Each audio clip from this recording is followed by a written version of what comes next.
Okay, well, once again, it's Ron Carty here at the Paddy Expat Club, Hotel Barracuda, every Tuesday morning.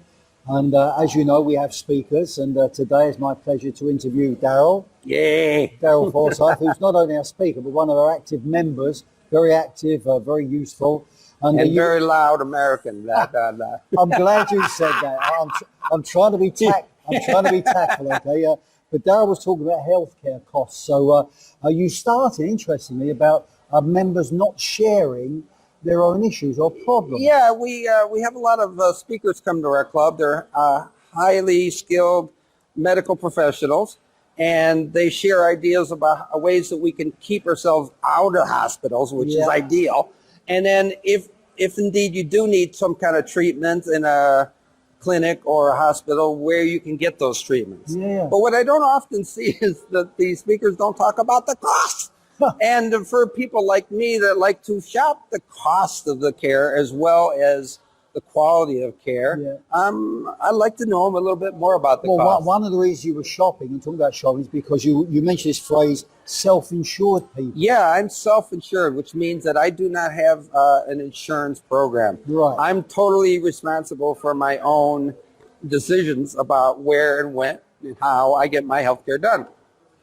I like that flexibility.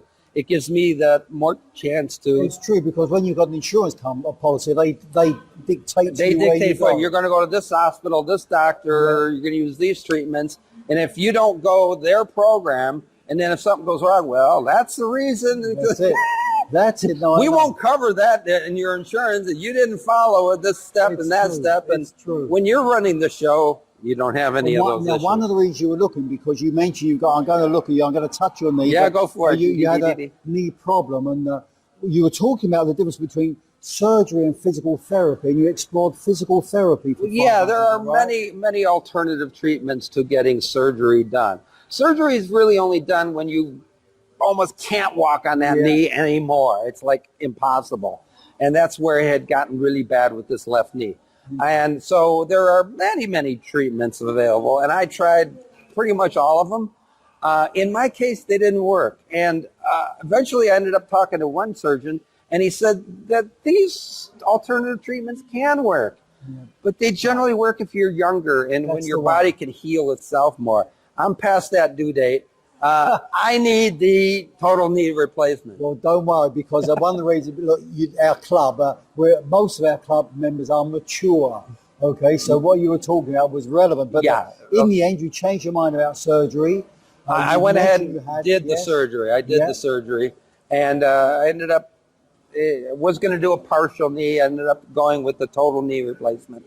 So you had one, not two. I noticed you. I was considering doing both knees at the same time, but I saw two really good videos, one by a surgeon and one by a patient who had done both knees.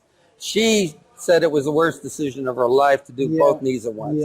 And the surgeon explained to me that when you cut the first knee, about 70% of your blood platelets are used up to seal the blood vessels in that knee. So that when they go to cut the second knee, you've only got 30% of your platelets left over. So this knee is going to bleed a lot more, which leads to a lot more complications of blood clots that go to your brain or your lungs, and these are not good things. Not especially when you start to become mature. But also, I know if you'd have had both knees done, it would have restricted your table tennis. I know you're an active active table tennis player. All right, okay, so look. Because we've got time, there's so much more information you can talk about. Plus your reputation as a talker, right, precedes you. But what conclusion would you like to provide? Well, the conclusion, the encouragement I wanted to give to the group was that we have a lot of professionals come and talk to us. We don't seem to do a lot of inter-talking within the group.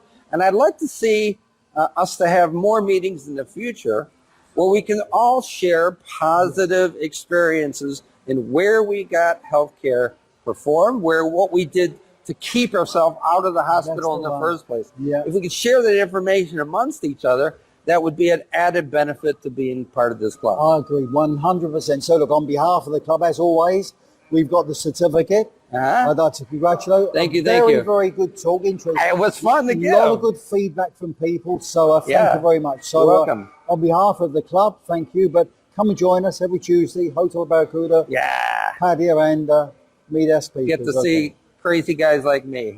Take care. Take care. Ta-da.